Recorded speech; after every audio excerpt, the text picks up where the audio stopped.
All right, everybody, this is your tutorial video on how to use the Rhode CAster system as well as our recording mics. When you first walk in, you're going to turn on the Rhode CAster, which is already on, by pressing that red button back there. And you'll know it's on because it will power up and everything will light up. Then, of course, you need to log into the computer. It should already look like that, which means you just need to enter the password 5TUD3NT.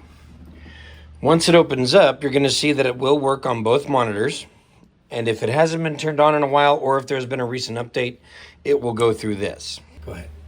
All right, guys. So after you've logged into the computer, now you're going to open up OBS. You're going to go over here to where it says OBS. It's the black logo that says OBS Studio.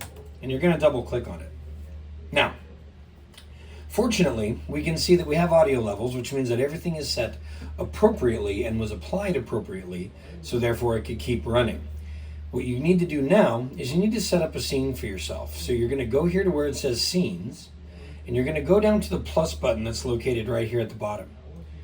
When you enter that, you will add in the title of what it is that you're doing. This is a good place where you enter in your name and the sound, which would be your Foley project, okay? And then you're going to click OK. Now, before we go anywhere, we want to make sure that we're outputting to the right place. So we're going to go over here to Settings, select Settings, and then we're going to go up here to Output. When you select Output, everything is fine, and you want to make sure that the recording path says Desktop, okay? Users SBHS student / desktop. That means that when it is finished, it will save onto the desktop, or at least it should. So, now that we're ready to go, you're going to make sure that over here on your audio deck, that your mic is raised, so that way you can hear yourself inside your headset. Being able to hear yourself inside your headset will determine if whether or not you are actually recording. Now, we're going to hit Start Recording. It is going to ask you, it looks like you haven't added any video sources. And that is true because we are not adding video, you are just simply recording audio. So you just want to hit yes. And now you'll see down here, a red light has started and audio, has now begun recording. When you are finished recording, you go ahead and you just hit Stop Recording.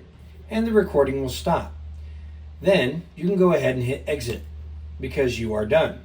Now, it should save directly, which it will come up as one of these several different little black images. When you double click on it, it's going to open, but you're not going to see anything because you didn't record any sound, you didn't record any video. In order to hear this, what you need to do is you need to come back here, remove your headset from the exact spot it was in. Remember which number it was in. In our case, it was in number 2. You're going to unscrew this little piece and set that aside and plug it in to the headphone jack. Now you'll be able to hear clearly your sound from where you recorded. And this is correct, and it is what we wanted it to be.